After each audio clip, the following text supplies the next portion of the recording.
Olá, boa noite a todos. Sejam bem-vindos à nossa oitava aula de Direito Constitucional. Resolução de exercícios da FGV. O tema desta nossa aula, hoje, é o processo legislativo. Porque nas últimas duas aulas, nós tratamos do Poder Legislativo. Nós inauguramos a organização dos poderes, aí eu vou pedir que os senhores tenham em mãos a Constituição da República, todos.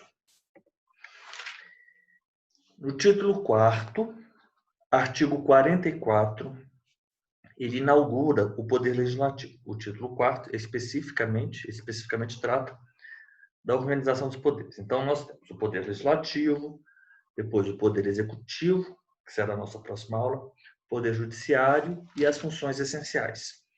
Então, o capítulo 1 do Poder Legislativo, nós já resolvemos exercícios de várias sessões do Congresso Nacional, das atribuições do Congresso Nacional, da competência exclusiva do Congresso Nacional, da privativa dos deputados, no artigo 51, da Câmara dos Deputados, competência privativa do Senado, artigo 52, vimos as disposições pertinentes ao Estatuto dos Congressistas, que é a seção 5 dos deputados e senadores, artigo 53 até o artigo 56. O nome desta seção é Estatuto dos Congressistas.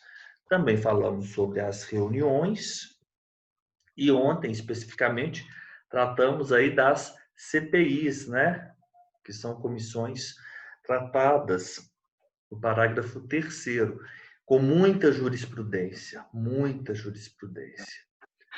interessante o tema da CPI, porque é um tema recorrente. Hoje nós vamos falar...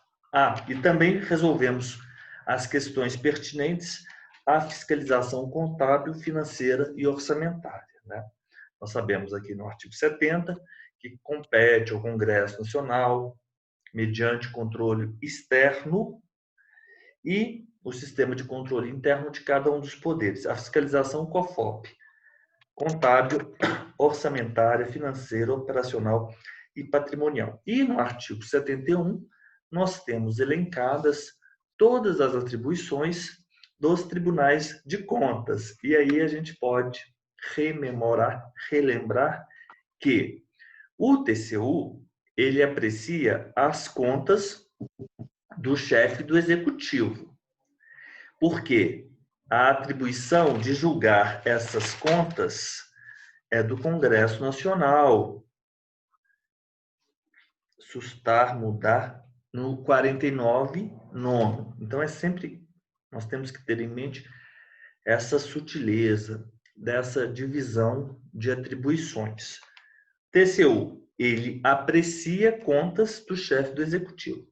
E sempre vamos ter em mente que as regras da União, elas por simetria, pelo princípio da simetria, elas vão se aplicar aos outros entes. Isso também vale aí para as comissões de inquérito, as comissões parlamentares de inquérito, guardadas as devidas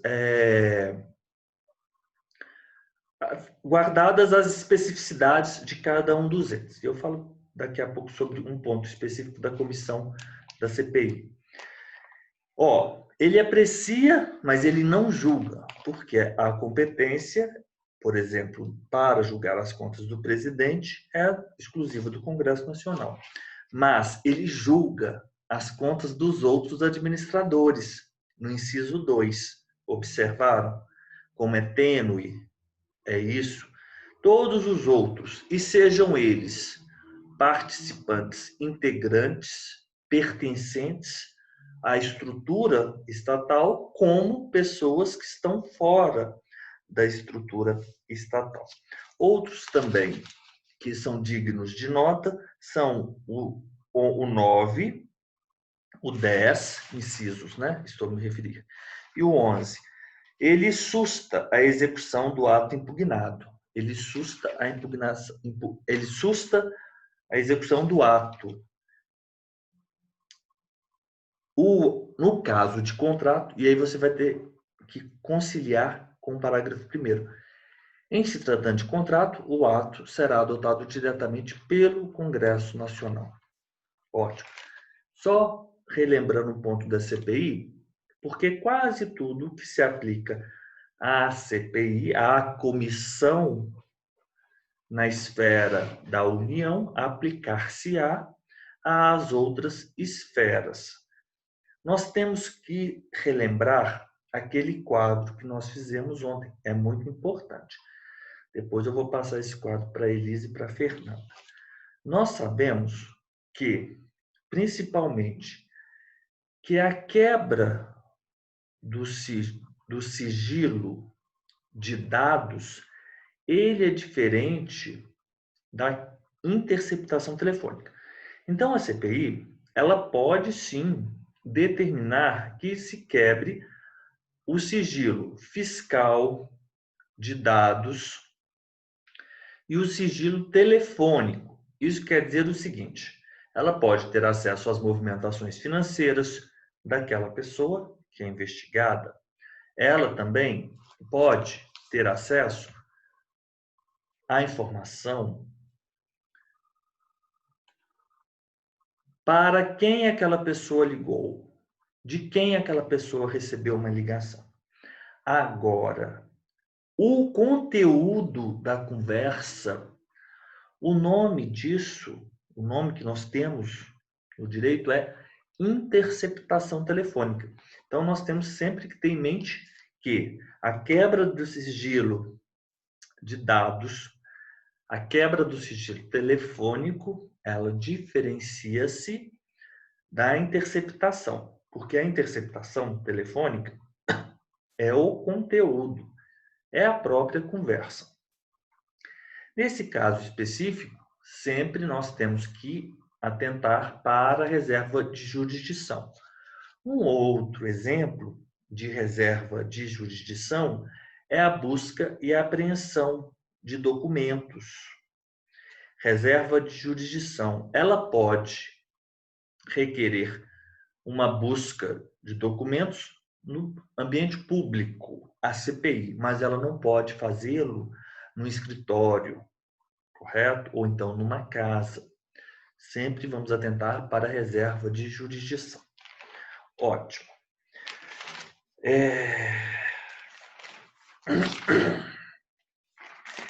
Hoje vamos falar sobre o processo legislativo. O processo legislativo, as disposições pertinentes ao processo legislativo iniciam-se no artigo 59 e ele compreende a elaboração de emendas, leis ordinárias, leis complementares ordinárias delegadas, medidas provisórias, decretos legislativos e resoluções. E as subseções vêm tratando sobre cada uma dessas modalidades. Emendas à Constituição. Na seção 2, da emenda à Constituição, artigo 60. Depois, nós temos as regras pertinentes às leis. São elas complementares, ordinárias, delegadas. Então, nós temos 7 espécies, emendas à Constituição, às leis complementares, ordinárias, delegadas, medidas provisórias, decretos legislativos e resoluções. Das leis, nós temos aqui, a partir do artigo 61. E a MP no artigo 62. Ótimo. Então, vamos lá para os nossos exercícios. Vamos todos. Eu lhes enviei. Nós temos aí 40 exercícios. Após amplos debates entre as lideranças parlamentares de certo estado da federação, um grupo de deputados estaduais apresentou o projeto de lei ampliando as competências do Tribunal de Justiça. Um grupo de deputados estaduais apresentou o projeto de lei ampliando as competências do Tribunal de Justiça. Do processo legislativo, resultou a promulgação da Lei XX de 2018. A forma utilizada para dispor sobre as competências do tribunal é... O mais interessante que eu tenho observado aqui com a FGV, né, que é uma banca móvel na seara dos cartórios, só tendo feito, se não me engano, posso estar equivocado, mas pelo que consta, só um concurso, o do Amazonas, em 2003 ou 2004, ou 2005, mas nenhum outro. Então, ela é novel na seara dos cartórios. O que tem me chamado a atenção é, nos exercícios da FGV, é o aspecto prático que ela traz para a prova. Não é aquela lei seca da IESES, não é isso. Ela tenta, ela na verdade não só tenta, como de fato ela consegue, ela, em cada uma das questões, ela traz sempre uma realidade do mundo dos fatos. Correto? E como nós vamos conjugar aquela realidade com as disposições normativas. E isso é bem complexo e desafiador. Porque muitas das vezes nós sabemos bem a lei, mas a operacionalização dela, nós ficamos, deixa a desejar. Isso, então, nós temos que ter experiência prática para poder resolver os exercícios da FGV. É possível esse grupo de deputados estaduais apresentar projeto de lei e ampliar competências do Tribunal de Justiça? Eu já falo para os senhores que isso é falso. Não, melhor dizendo, isso não é possível. Essa proposição está em desacordo com as normas constitucionais. Aí eu vou pedir aos senhores que abram aí, por gentileza, a Constituição da República no artigo 125, por favor. Eu estou com minha Constituição aqui, porque eu vou seguir aqui pelo site do Planalto, embora o meu vadimeco seja atualíssimo, para eu não incorrer no equívoco de ler uma disposição que está defasada, vamos dizer assim. Artigo 125, espera aí. Artigo 125, estamos aqui na parte específica do Poder Judiciário, na organização dos poderes. Artigo 125. Vamos lá. Vou compartilhar aqui com os senhores. Dos tribunais e juízes militares. Compartilhar aqui com os senhores. 125. Dos tribunais e juízes dos estados. Isso é muito interessante, porque a FGV está sempre lidando aí com o princípio da simetria também, muito recorrente. Os estados, eles organizarão sua justiça, a justiça estadual, e devem ser observados os princípios desta Constituição. O parágrafo 1º diz que a competência dos tribunais será definida na Constituição do Estado, sendo a lei de organização judiciária de iniciativa do Tribunal de Justiça. Isso é relevante aqui para o nosso concurso, porque nós temos sempre que ter em mente, porque nós, no mundo dos cartórios, nós estamos aí vinculados aos tribunais de justiça estaduais e as suas normas, e as normas destes tribunais. Olha que interessante. A lei de organização judiciária, eu pergunto aos senhores, ela trata de competência? Não. Não. Por quê? A competência dos tribunais sempre definida na Constituição do Estado, sendo a lei de organização judiciária de iniciativa do Tribunal de Justiça. Não que ela não trate de competência, é claro, pelas vias transversas, ela está a tratar ali das competências, etc. Mas ela não está instituindo competência. É isso que eu quero lhes dizer. A competência na Constituição do Estado. Portanto, quando eles ampliam a competência, eles estão a ferir o artigo 125, parágrafo 1º. A letra A está equivocada. B, incorreta, pois a ampliação de suas competências deve ser disciplinada na Constituição Estadual. Perfeito. Então, aqui é o que nós temos como fundamento para a assertiva B. Não tem relação com o processo legislativo, não tem relação à iniciativa, não é isso. 125, parágrafo 1º. Vamos ler o parágrafo 2º. Cabe aos Estados a instituição de representação de inconstitucionalidade de leis ou atos normativos estaduais ou municipais, perdão, em face da Constituição Estadual, vedada a atribuição da legitimação, né, subjetiva, para agir a um único órgão. Nós sempre falamos desse parágrafo 2º do artigo 125, no controle de constitucionalidade. Então, ok. Próxima questão. O presidente da República encaminhou o projeto de lei ordinária ao Senado Federal,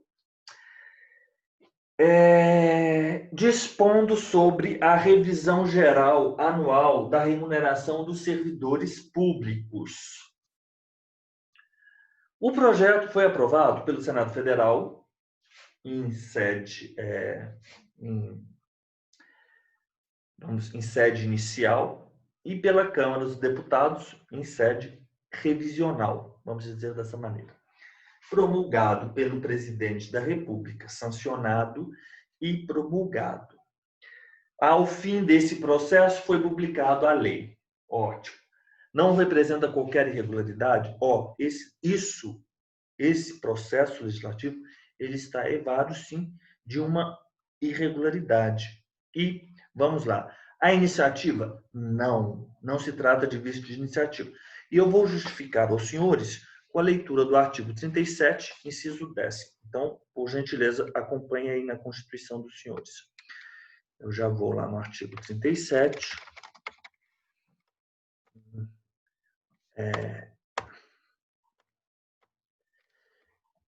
Vou dizer aqui que a iniciativa não é o que macula esse processo, o vício.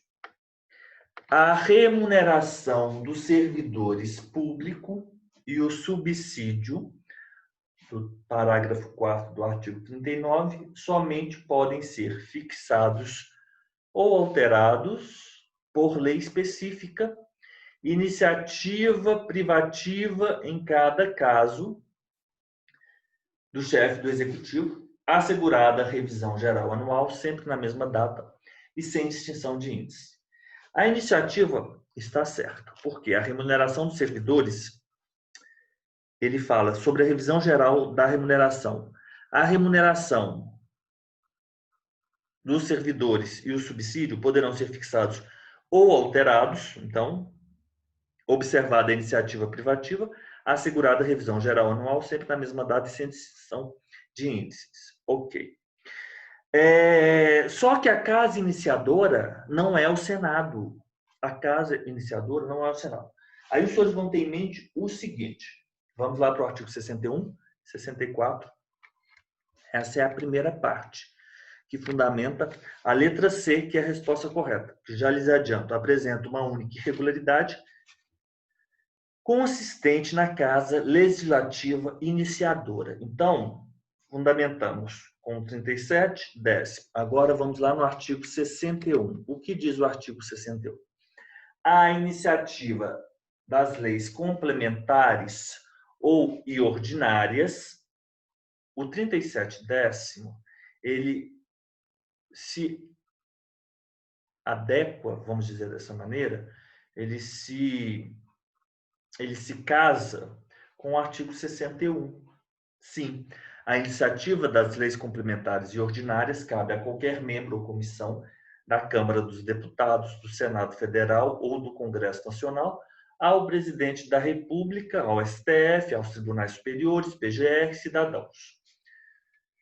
Iniciativa privativa do PR, as leis que fixem ou modifiquem os efetivos das Forças Armadas, disponham a criação de cargos, funções ou empregos públicos na direta e autárquica ou aumento de remuneração.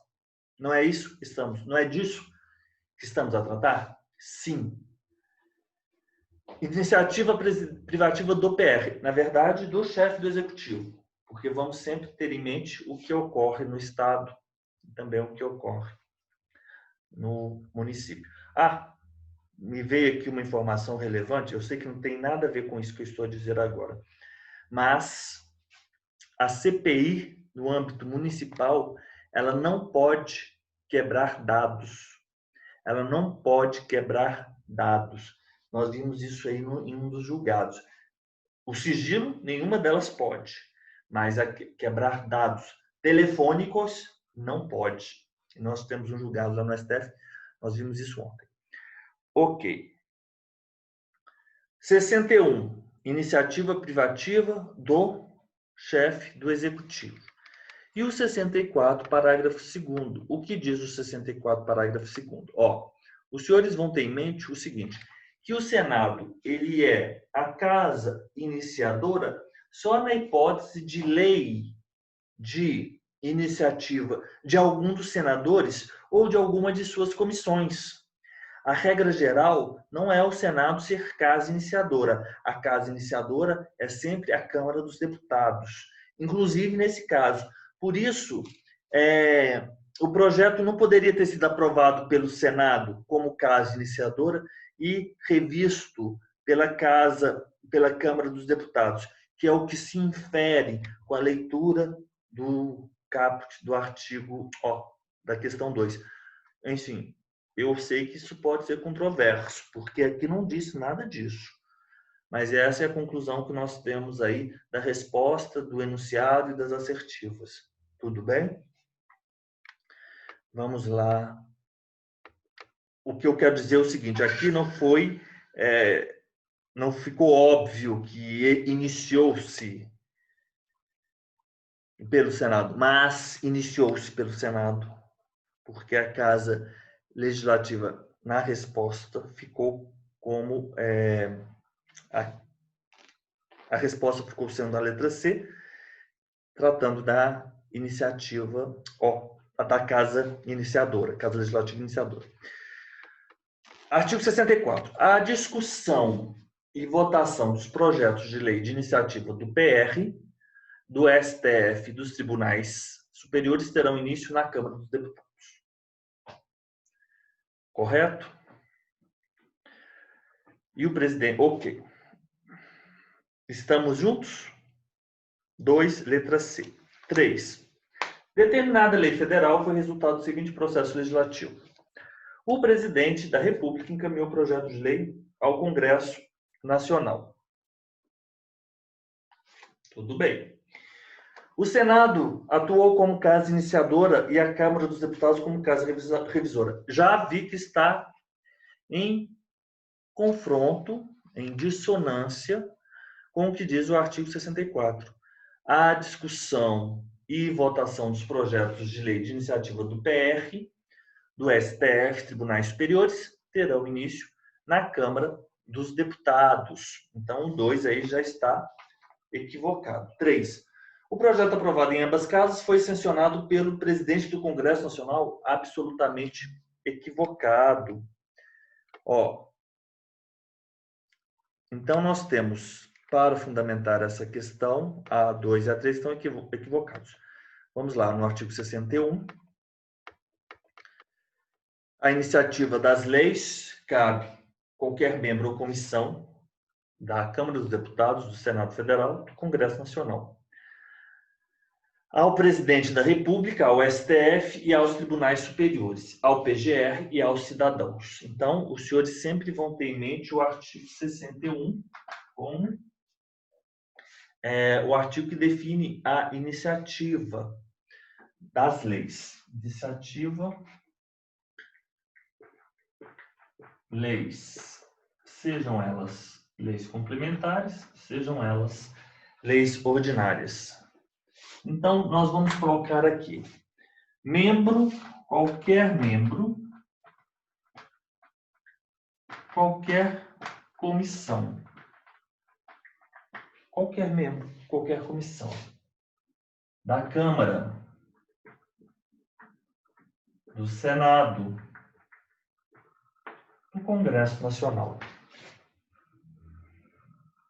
Ainda, essa aqui seria a primeira. Presidente da República, STF, Tribunais Superiores, cidadãos.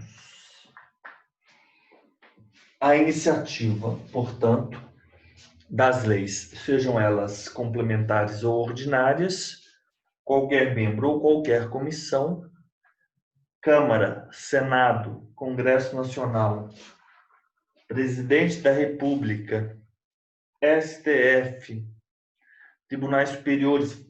Me faltou aqui o PGR. PGR e os cidadãos. E aí ele vem dizendo específico. Eu vou colocar aqui PGR. Presidente da República. Aqui, no parágrafo 1º, iniciativa privativa do PR. Ele elenca iniciativa privativa do PR. São aquelas que fixem ou modifiquem os efetivos das Forças Armadas. Ótimo. 2. Disponham sobre. Nós temos aí várias regras. Criação de cargos, funções, empregos, organização administrativa e judiciária, matéria tributária e orçamentária, serviços públicos e pessoal da administração dos territórios, servidores públicos da União e territórios, regime jurídico, provimento de cargos, estabilidade e aposentadoria, organização do MP e da Defensoria, do Ministério Público do Ministério Público da União e da Defensoria Pública da União, bem como normas gerais para a organização do Ministério Público e da Defensoria Pública dos Estados, do DF e dos territórios. Criação e extinção de ministérios e órgãos da administração pública, militares das Forças Armadas, regime jurídico, provimento de cargos, promoções, estabilidade, remuneração, reforma. Aqui, depois, vou colocar aqui PGR. Nós temos as regras para os cidadãos proporem leis. E aí nós falaremos sobre a iniciativa popular. Iniciativa popular. Pode ser exercida pela apresentação à Câmara dos Deputados. Tá vendo? A regra é a Câmara dos Deputados, a casa iniciadora. Então vamos colocar aqui Câmara. Projeto de lei subscrito por, no mínimo, 1% do eleitorado nacional, 1% eleitorado nacional, mas esse 1% ele deve estar distribuído de alguma forma. Como? 5 por pelo menos 5 estados. 5 estados.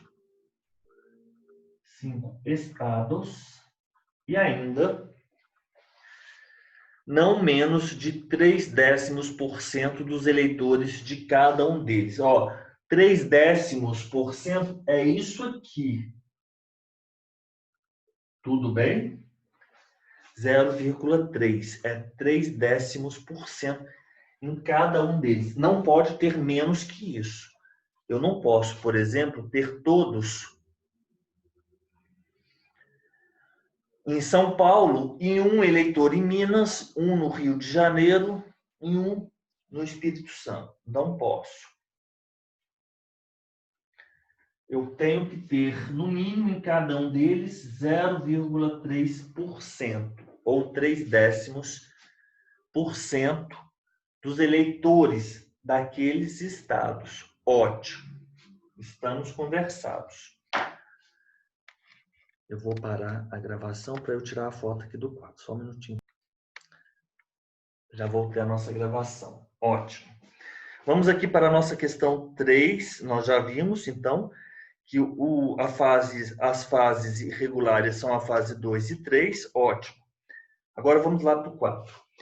O presidente da República encaminhou o projeto de lei complementar de sua iniciativa privativa. Ótimo. Então, eu já sei que eu estou aqui no parágrafo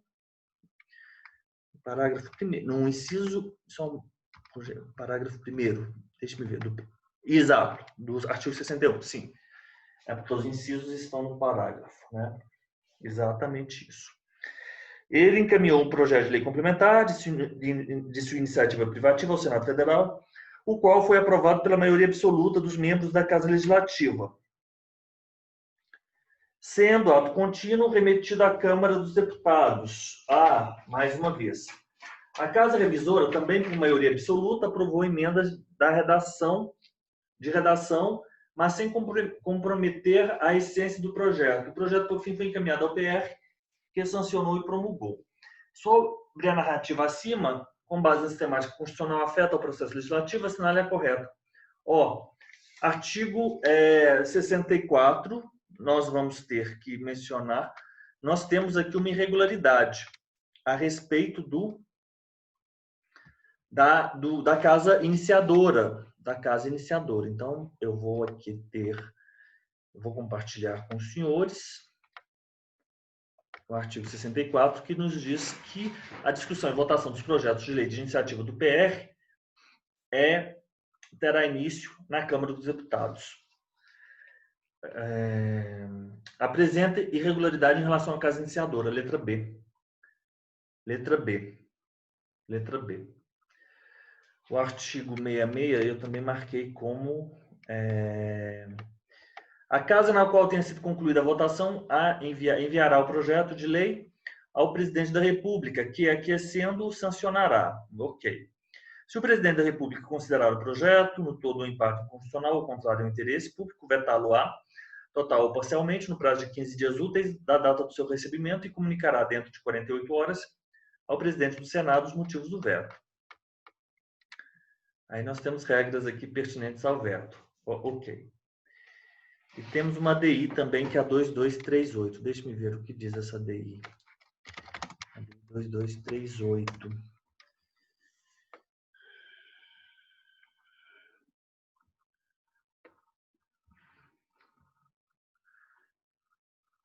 Redução de vencimentos de servidores para adequação de gastos com pessoal inconstitucional.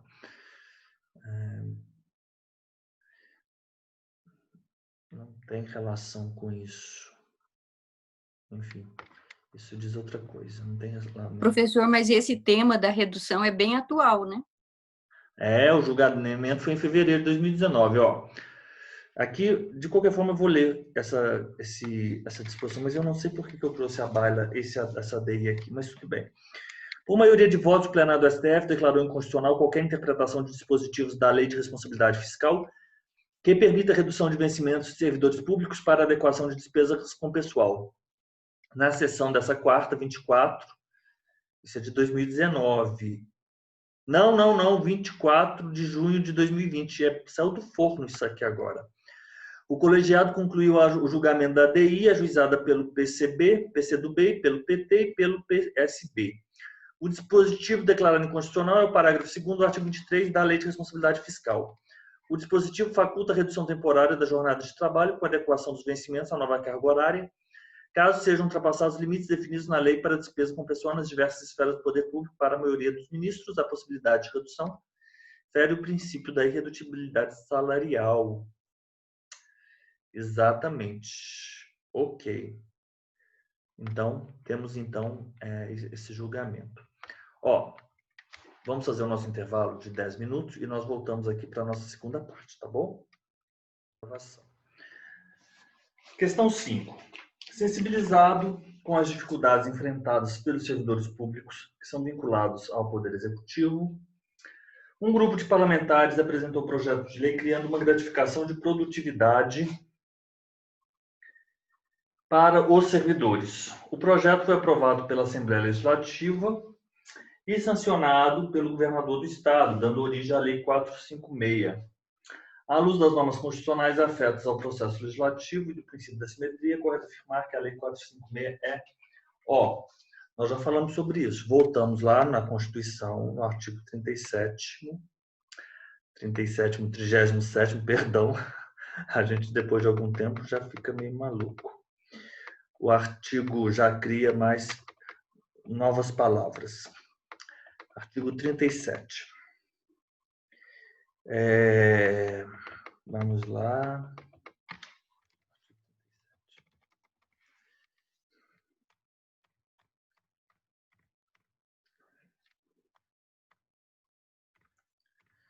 Ok. Vou compartilhar aqui com os senhores. Artigo 37. A remuneração dos servidores públicos e o subsídio de que trata o parágrafo 4º somente poderão ser fixados ou alterados por lei específica, observada a iniciativa privativa em cada caso, assegurada a revisão geral anual, sempre na mesma data. Nós vamos conciliar esse artigo com o artigo 61, que são de iniciativa do chefe do Executivo, as leis que disponham sobre criação de cargos, funções ou empregos públicos na administração direta e autárquica ou aumento de sua remuneração. Ok. Nós ainda vamos ver, vou trazer à baila a súmula do STF 5. Essa súmula, ela se encontra superada. Não é isso, é a súmula 5, que diz que a sanção do projeto supre a falta de iniciativa do Poder Executivo. Isso está superado em 2017. Vamos lá. O desrespeito à prerrogativa de iniciar o processo de positivação formal do direito, gerado pela usurpação do poder sujeito à cláusula aqui acredito eu que seja de reserva, né? De reserva. Está escrito reversa, mas é de reserva. Traduz vício jurídico de gravidade inquestionável, cuja ocorrência reflete típica hipótese de inconstitucionalidade formal, porque formal subjetiva, por vício de iniciativa, já vão tendo isso em mente, que a iniciativa diz respeito ao vício formal de iniciativa, vício formal subjetivo. Inconstitucionalidade formal apta a infirmar de modo irremissível a própria integridade jurídica do ato legislativo eventualmente editado. Dentro desse contexto, em que se ressalta a imperatividade da vontade subordinante do poder constituinte, nem mesmo a aquiescência do chefe do Executivo mediante sanção ao projeto de lei, ainda quando dele seja a prerrogativa usurpada, tem o condão de sanar esse defeito jurídico radical.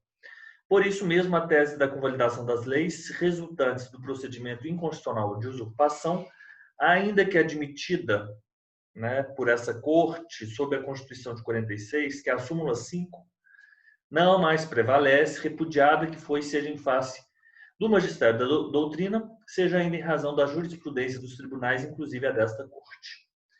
Ótimo.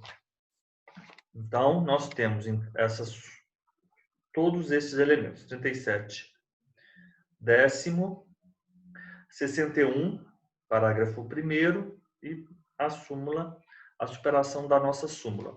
Portanto, é inconstitucional em razão do vício de iniciativa, pois a matéria de iniciativa privativa é do governador de Estado. Ótimo. Elisa, estamos aqui no Constitucional. Quando estávamos lá tratando do direito civil, da responsabilidade, você se lembra que nós nos utilizamos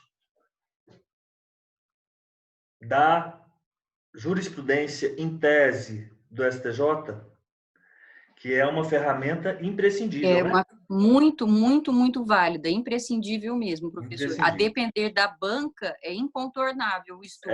Exatamente. Então, a Elisa aí, estávamos a resolver umas provas, né, Elisa? E aquelas provas que são difíceis, a gente não consegue entender muito bem aonde está a fundamentação da resposta. Nós encontramos todas as respostas fundamentadas por jurisprudência em teses do STJ.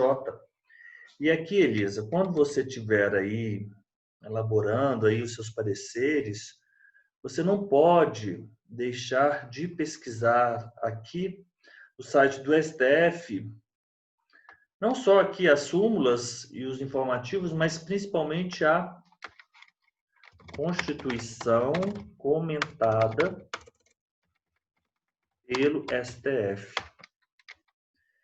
Constituição e o Supremo Federal. Então, por exemplo, vou fazer esse breve adendo aqui porque eu acho que isso é importante. As provas cada vez mais sofisticadas, mais avançadas. Então, vamos tratar aqui dos índios. Lá na ordem social. Nós vamos aqui clicar na Constituição e o Supremo, nós já sabemos, esperar, aguardar aqui a abertura. E nós temos, na verdade, nós temos que buscar lá embaixo, lá no finalzinho. Ela está carregando ainda, ó, está movimentando aqui. Está demorando para abrir, mas tudo bem. Vamos voltar aqui para um outro tema qualquer. Vamos buscar aqui, queremos saber... Professor, em relação a índio, eu não sei se foi hoje, né, ou foi ontem, que saiu uma decisão de repercussão geral, parece. Eu não sei se foi de repercussão geral ou não, a respeito do dever da União de tomar medidas relativas à pandemia que atinem aos índios, né, aos indígenas. Exato, exatamente, foi hoje mesmo. Eu li sobre isso. Ó, nós estamos aqui da Organização dos Poderes do Processo Legislativo. Disposição geral. Vamos lá. Artigo 59. Vamos lá tratar o que temos aqui no artigo 59. Olha que interessante. Nós sabemos que o processo legislativo compreende a elaboração de, já falamos aquelas espécies todas. E nós temos aqui os julgados correlatos. A perda superveniente de titularidade do mandato tem efeito desqualificador da legitimidade ativa do congressista, que é apoiado nessa específica condição político-jurídica, juízo ou ação de mandado de segurança com o objetivo de questionar a validade jurídica de determinado procedimento. Isso tem, né? Que ambas casas do Congresso têm adotado em matéria de apreciação de medidas provisórias. É que a atualidade do exercício do mandato parlamentar configura nesse contexto situação legitimante necessária tanto para a instauração quanto para o prosseguimento da causa perante o STF. Aí ele está falando sobre mandado de segurança, enfim, emendas à Constituição, repercussão geral. A Lei Complementar 70 é apenas formalmente complementar, mas materialmente ordinária, com relação aos dispositivos concernentes à contribuição social por ela instituída, e aqui nós temos julgados todas os posicionamentos, né?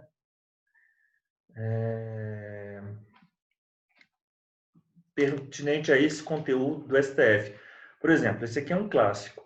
A eficácia das regras jurídicas produzidas pelo Poder Constituinte, redundantemente chamado de originário, não está sujeita a nenhuma limitação normativa, seja de ordem material, seja formal, porque provém do exercício de um poder de fato ou suprapositivo.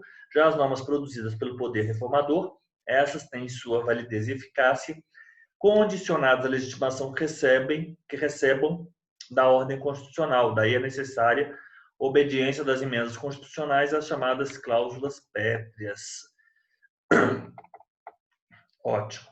Só quis trazer aqui para que os senhores se familiarizem e tenham em mente que é imprescindível cada vez mais os senhores estarem a acessar estes dispositivos.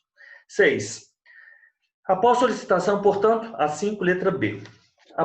Questão 6. Após solicitação do Presidente da República, o Congresso Nacional editou o decreto legislativo delegando ao referido agente sabemos que a lei delegada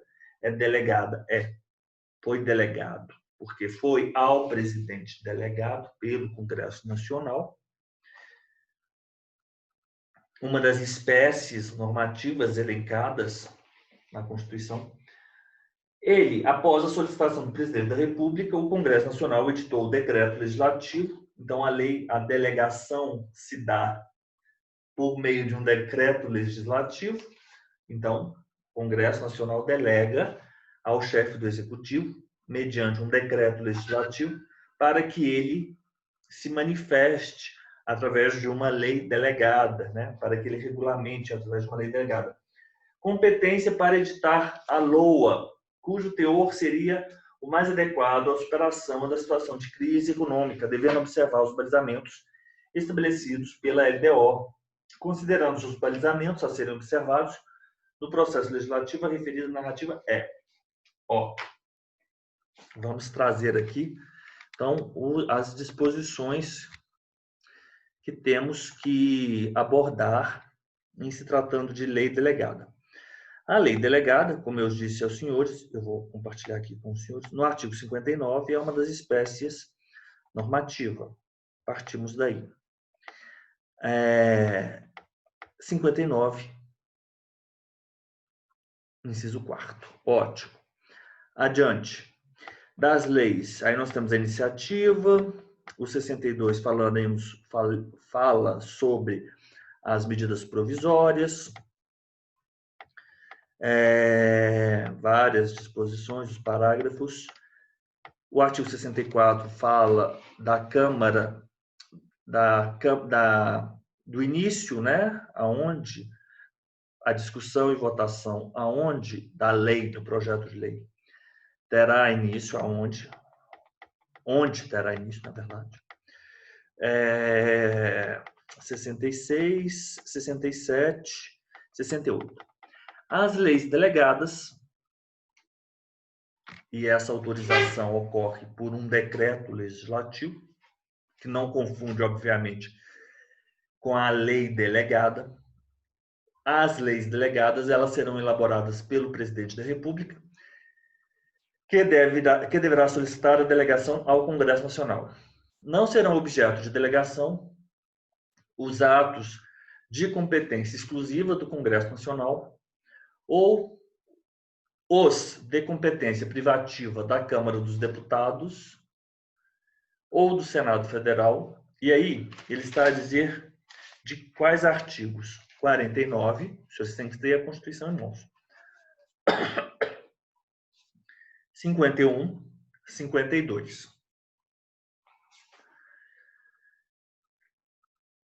A matéria reservada à lei complementar, nem a legislação sobre organização do Poder Judiciário, do Ministério Público, a carreira e a garantia de seus membros, nacionalidade, cidadania, direitos individuais, políticos e eleitorais. Isso aqui a gente tem que fazer um mnemônico. Lei delegada, não. Sempre.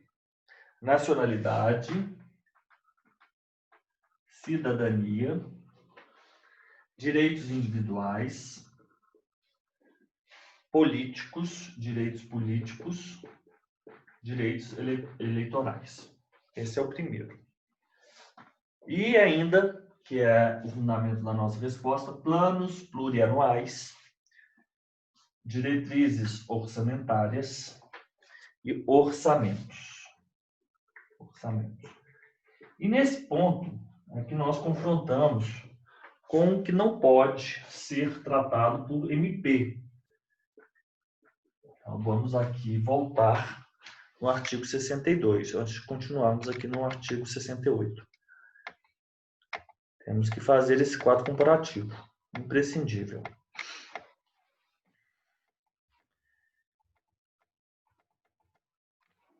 Vamos lá. Nacionalidade, não pode. Cidadania. Nacionalidade, cidadania, não pode.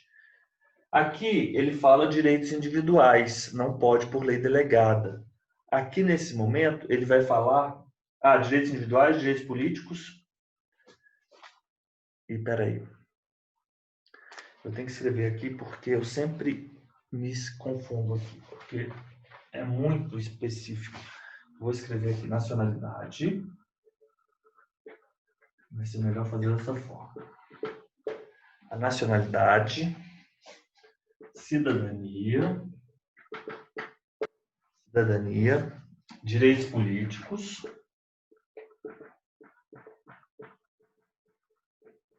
partidos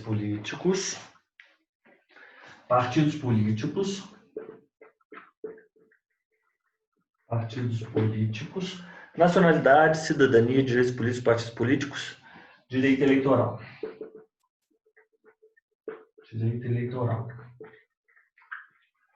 Ele ainda fala outros, né?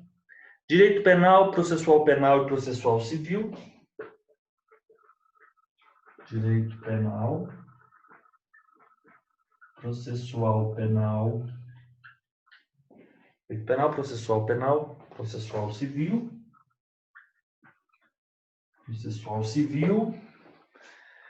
organização do Poder Judiciário e do Ministério Público, a carreira e garantia de seus membros, organização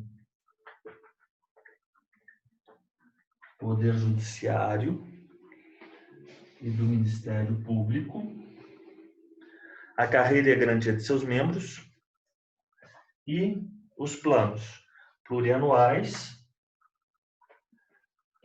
diretrizes orçamentárias e ainda na MP, créditos adicionais, orçamento e créditos adicionais. Orçamento,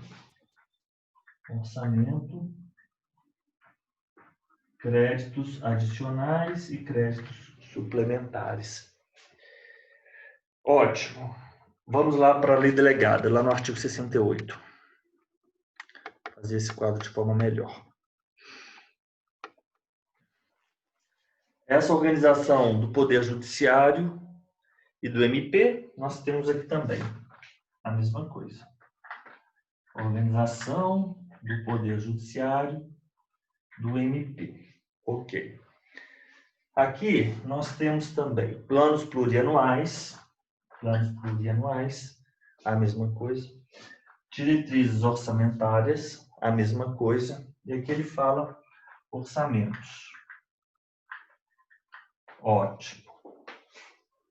Então, voltamos aqui para as outras matérias. Nacionalidade. Confere. Nacionalidade. Cidadania.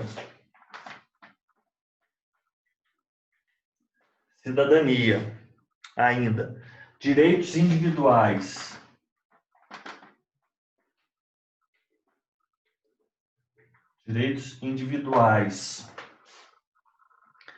Direitos políticos. Diferente. Aqui fala direitos, aqui fala partidos políticos. Ah, não. Aqui que muda. Direitos políticos estão em dois, nos dois. Cidadania também nos dois. Nacionalidade nos dois. O que muda aqui, na verdade, é direitos individuais e partidos políticos. E, por fim, direitos eleitorais.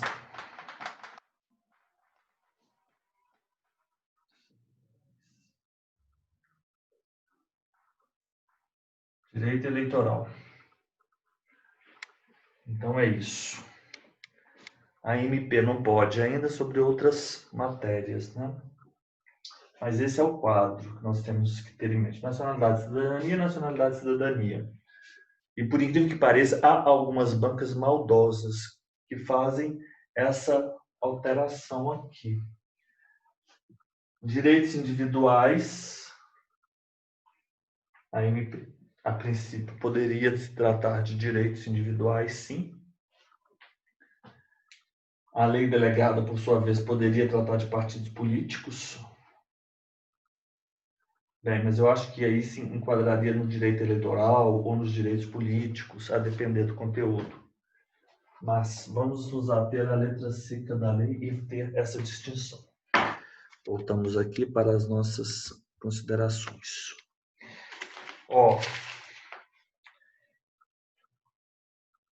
Então, após solicitação do Presidente da República, o Congresso Nacional editou um decreto legislativo delegando ao referido agente competência para editar a lei orçamentária. Já vimos que não é possível, porque a lei delegada não pode tratar de planos plurianuais, diretrizes orçamentárias e nem de orçamentos. A referida narrativa apresenta irregularidades, pois apesar de a delegação de competência ser possível, ela deve ser feita mediante resolução. Ah, tá, perfeito. E não pode ter por objeto o orçamento.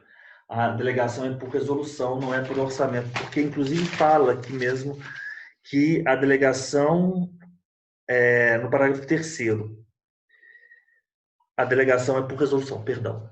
Eu disse o decreto legislativo é absurdo, não faz o menor sentido. O decreto legislativo, ele vem para, como o nome diz, para regulamentar uma determinada lei. Aqui, o instrumento cabível mesmo é a resolução. Peço bem aos senhores. Resolução. A delegação ao Presidente da República terá a forma de resolução. Resolução do Congresso Nacional, que especificará o seu conteúdo e os termos do exercício. Conteúdo e termos. Conteúdo e termos. Se a resolução determinar a apreciação do projeto pelo Congresso Nacional, o Congresso Nacional reapreciará em votação única e vedada qualquer emenda. Ótimo. Então, é isso que nós temos que ter em mente. Então, a letra A é a resposta. Apresenta irregularidades, pois apesar de a delegação de competência ser possível, é sempre resolução e não pode ter por objeto orçamento. Infelizmente, nós vamos ter que decorar isso aqui. A lei delegada.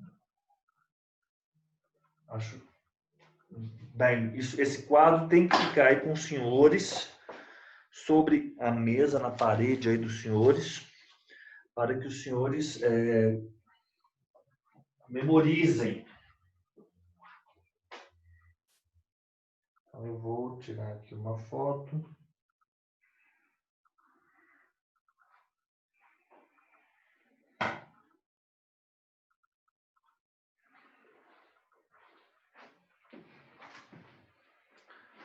Ótimo.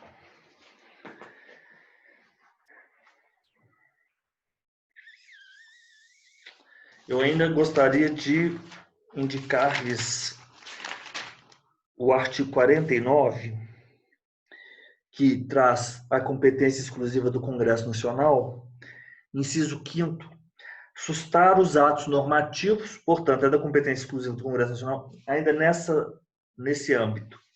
É da competência exclusiva do Congresso Nacional sustar os atos normativos do Poder Executivo que exorbitem do poder regulamentar ou dos limites da delegação legislativa. Sustar os atos normativos do Executivo que exorbitem do poder regulamentar ou dos limites de delegação legislativa. 6, letra A. 7. Heraldo, estudante de Direito, foi informado que as atribuições do Ministério Público Estadual seriam detalhadas em lei complementar estadual. À luz da sistemática constitucional, é correto afirmar que a referida lei complementar está sujeita aos balizamentos estabelecidos. A lei estadual, ela é complementar, mas os balizamentos são trazidos por uma lei ordinária federal. Deixa eu me apagar isso aqui e vou indicar aos senhores os dispositivos.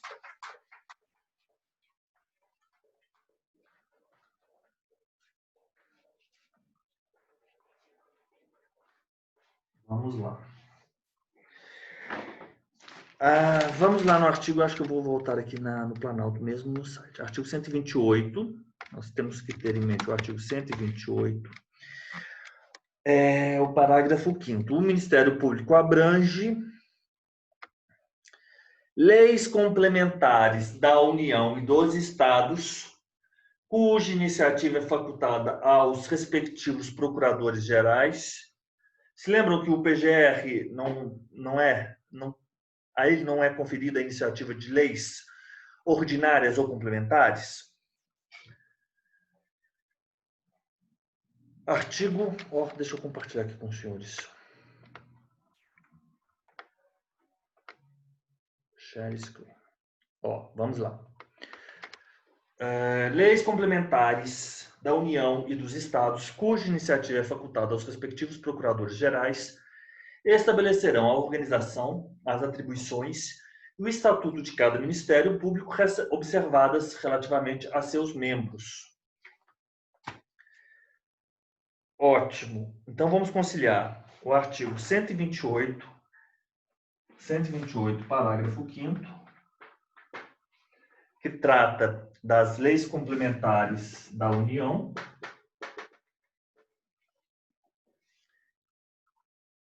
que estabelecerão a organização, a atribuição e o estatuto de cada Ministério Público. Leis complementares estabelecerão a organização, as atribuições e o estatuto de cada Ministério Público. Organização, atribuição,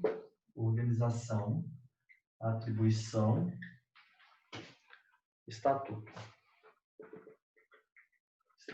Ótimo. Com o 127, parágrafo 2º. Vamos lá. Vamos aqui.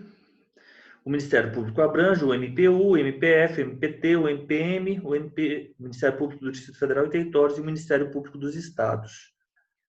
O Ministério Público, então, esse é importante, embora não é o Ministério Público, ele é o Ministério Público da União e o Ministério Público dos Estados. O Ministério Público da União, por sua vez, ele se divide em o federal, o do trabalho, o militar, o do DF e territórios. DFT. Federal, Trabalho, Militar e Territórios. E esse aqui é o Ministério Público dos Estados.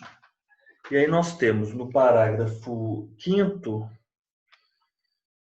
dizendo que lei complementar da União disporá leis complementares dos Estados, cuja iniciativa é facultada aos respectivos procuradores gerais, estabelecerão a organização, as atribuições e o estatuto de cada Ministério Público, inclusive do estadual. E aqui, entenderam? Inclusive do estadual. É isso mesmo. E o 127, parágrafo 2º, por sua vez, vem dizendo o seguinte: ao Ministério Público é assegurada autonomia funcional e administrativa, podendo propor ao Poder Legislativo a criação e extinção de seus cargos e serviços auxiliares, provendo-os por concurso público de provas ou de provas e títulos, a política remuneratória e os planos de carreira. A lei disporá sobre a organização e o funcionamento. Essa, em se tratando de Ministério Público do Estado, é uma lei ordinária. Lei ordinária. Enfim, pode soar assim estranho, mas é isso mesmo. A lei complementar, ela traz as balizas, e a lei estadual, porque o 127 ele está falando, enfim, para também os ministérios públicos estaduais. Ao Ministério Público Estadual é assegurada a autonomia funcional e administrativa, e eles podem propor ao Poder Legislativo a criação e extinção de seus cargos e serviços auxiliares, provendo-os por concurso público de provas ou de provas e títulos, a política remuneratória e os planos de carreira. A lei disporá sobre sua organização e funcionamento. Organização e funcionamento. Não. Sobre a forma... Não, está equivocado aqui. Tem alguma coisa errada. Pela lei nacional, eu disse, o parágrafo 5º não fala lei complementar.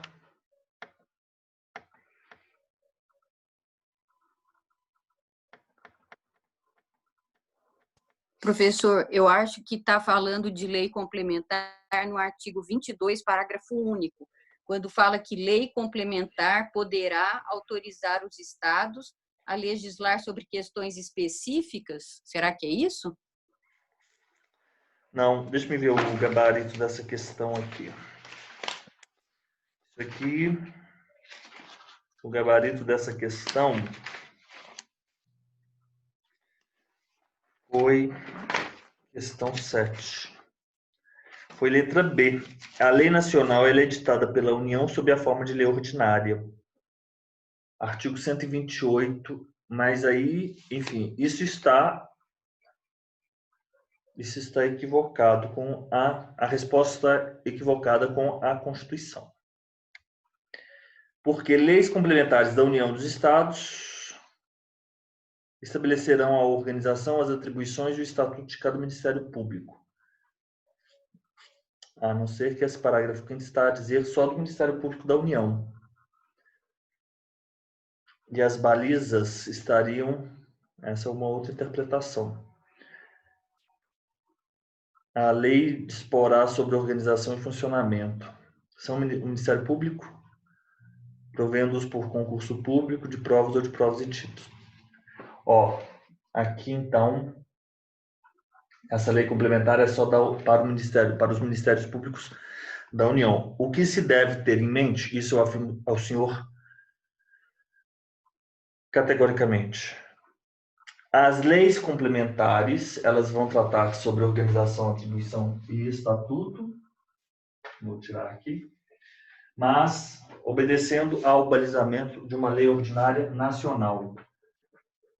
Eu só não consegui apresentar-lhes a fundamentação, mas o resultado eu já lhes apresento. A lei complementar, ela vai tratar sobre cada um deles, mas as balizas são trazidas por uma lei ordinária nacional. A referida lei complementar está sujeita aos balizamentos estabelecidos pela lei nacional. Tudo bem, saibamos disso.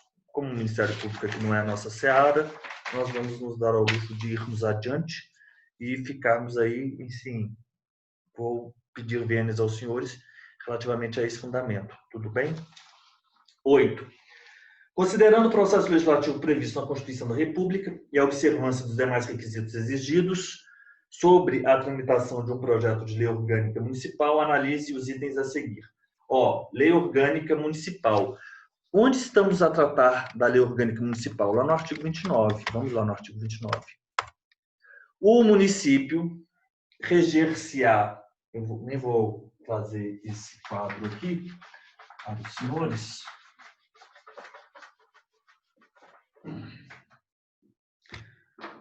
Artigo 29. Artigo 29. O município reger-se-á por lei orgânica. Lei orgânica. Lei orgânica do município. Lei orgânica do município. Ela é votada em 2 turnos. 2 turnos. Com um interstício mínimo de 10 dias. Primeiro turno. Mínimo 10 dias. Segundo turno. Aprovada por 2/3 dos membros da Câmara Municipal. Aqui 2/3 membros. Vereadores, né? Vereadores. 2/3. Vereadores. Vereadores. 2/3 vereadores. Vereadores. Ótimo. Atendidos. Ok. E a própria Câmara promove, a Câmara a promulga, que a promulgará. Câmara a promulgará. Então, como as emendas constitucionais, também não há o crivo aí do chefe do Executivo. Ótimo. O projeto foi aprovado em 2 turnos de votação. Está correto isso? Está. Em consonância com o caput do artigo 29. O projeto foi aprovado pelo voto da maioria absoluta de seus membros. Errado, porque 2/3 é mais que a maioria absoluta.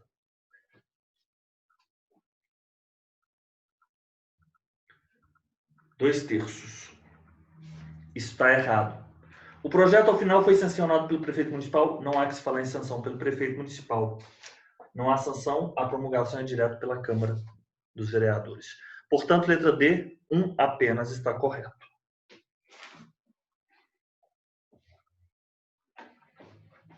Vou tirar a foto aqui. Ótimo. Então, aos poucos, nós vamos vencendo aí os tópicos, né? Questão 9. Por ocasião da elaboração da Lei Orgânica Municipal, a Câmara Municipal inseriu em seu texto diversos comandos normativos, criando os cargos e funções nas secretarias do Poder Executivo. Já vimos que isso aí não é possível porque isso é matéria privativa do chefe do Executivo, tanto esculpido no 37, inciso 10º, quanto também no artigo 61, parágrafo 1º, incisos. Anos depois, o prefeito municipal encaminhou ofício à Câmara Municipal informando que esse proceder destoava da Constituição da República, solicitando, por fim, a revogação dos referidos comandos. À luz da sistemática constitucional, afeta ao processo legislativo, é correto afirmar que o prefeito municipal está certo, pois a matéria deve ser disciplinada em lei de sua iniciativa. Perfeito, é isso mesmo, letra A. Correto. 10º. O presidente da República editou a medida provisória que inseriu relevantes modificações na economia nacional. O partido político Alfa, insatisfeito com o teor desse ato normativo, solicitou o parecer de um renomado advogado em relação ao fato de a medida provisória somente ter sido assinada pelo chefe do Executivo, não contando com o referendo do ministro de Estado da área. E a resposta para essa questão à luz da sistemática constitucional, é que é imprescindível, é necessário o referendo do ministro de Estado da área para edição da medida provisória, sendo que sua ausência denota a caracterização de vício formal. Artigo 87, inciso 1. Artigo 87, inciso 1. Artigo 87.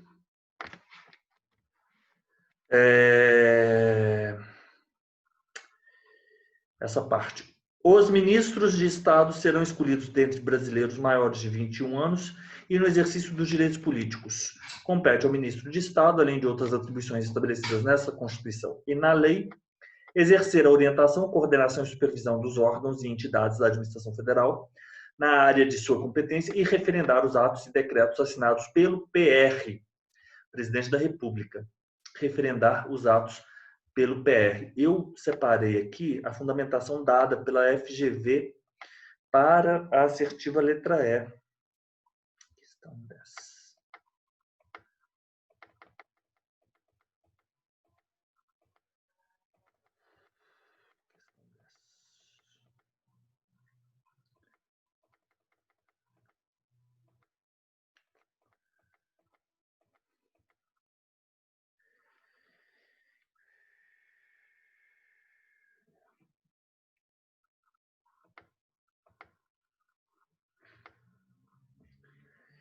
Localizar aqui a fundamentação.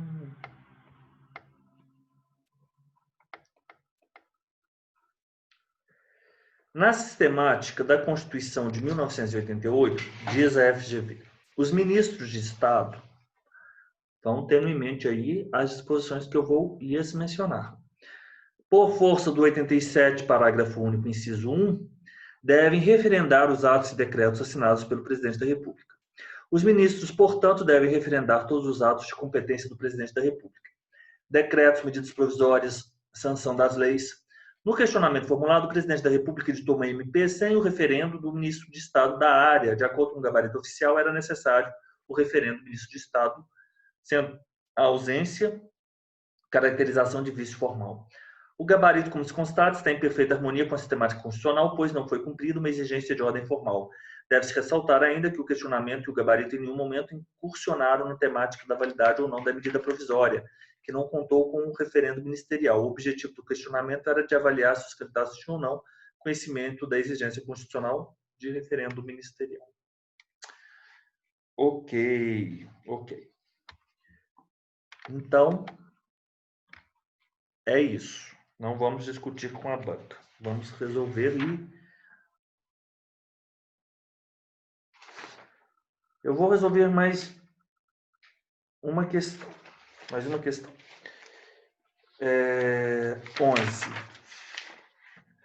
Com o objetivo de compensar os servidores públicos do Poder Executivo, o Poder Executivo Estadual... Não. Com o objetivo de compensar os servidores públicos do Poder Executivo Estadual pelo longo período sem reajustes, um grupo de deputados estaduais encaminhou o projeto de lei, já resolvemos essa questão, concedendo aumento de 5%, muito inferior, no entanto, à inflação acumulada. O projeto foi aprovado pelo Legislativo, o governador decidiu vetá-lo sob o argumento de ser formalmente inconstitucional. O veto foi rejeitado pela maioria absoluta dos deputados estaduais e foi promulgada a lei estadual. À luz da sistemática constitucional, não exatamente essa, mas uma parecida. Aqui ele vetou, ele não sancionou, né? Apresenta vício de inconstitucionalidade, sim, 37, 10º, 61, parágrafo 1º, 2A. Já que o poder de iniciativa legislativa era privativo do governador, não podendo ser exercido pelos deputados. Ótimo. Então, vamos fazer essa 12ª e vamos encerrar por hoje, ok? Após regular a tramitação, a Câmara dos Deputados e o Senado Federal aprovaram proposta de emenda à Constituição, tendo o presidente do Congresso Nacional a encaminhado ao chefe do Poder Executivo, que a sancionou em parte, nessa parte, promulgou-a. Ele é uma das pessoas competentes, o chefe do Executivo, para propor emendas à Constituição. Artigo 60. Ela pode ser proposta mediante